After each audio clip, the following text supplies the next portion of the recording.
rear brake pads on them. So first of all, the wheels got to come off. 1, 2, 3, 4, 5. Some of those wheels, they're not easy because of these bolts. The cover sometimes snatch, but you got to be careful when you take them off. So all off. So jack it up, wheels off. Now we're going to work inside, but it's not easy job because them studs are very corroded and at seats. You can see we have solid metal is that one. See how it goes. Oh, there you go. Wheels off. Mr. Jack on jack. Right, all I got to come off is, if you closely see, you got a pad here. That's the caliper. The caliper got to come off. So you got one bolt here. I think it says 30 mm. And bar one. Be gentle with these because sometimes it's hard. You probably have to hold it here on one side to unscrew. Because a little cut, you need 17-inch to go in that to hold it, or player or something like that. And then to unscrew that one, take these two off, and then you can take the caliper of it, and then that will come off. Go step by step. Easy if it's a brand new, but it's old enough due to the corrosion and all this. It's going to be a bit challenging, but that's how you take it. That's two off.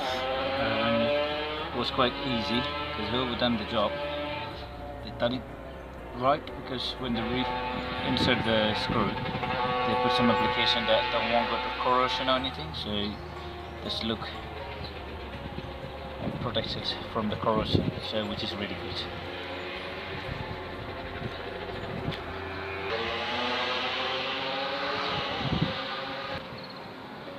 I'm going to use a screwdriver to take the caliper off.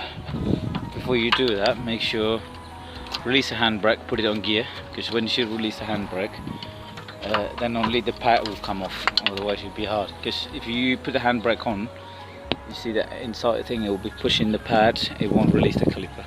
So you have to release the handbrake, put it on gear, and then so that will be free to come off.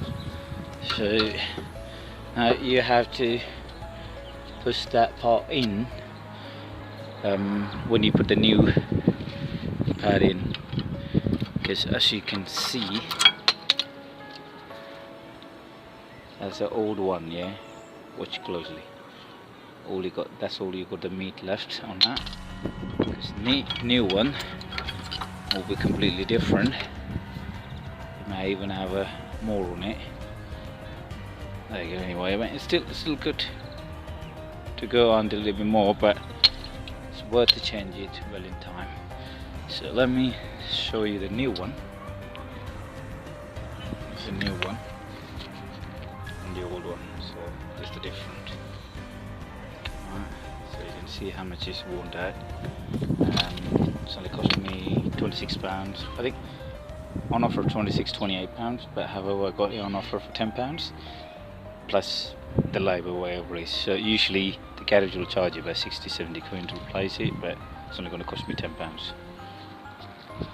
I better show you how did I put it. Alright, this goes in here, got a little spring as you see, so don't get into, so I didn't take this spring out, but I just took the pad out and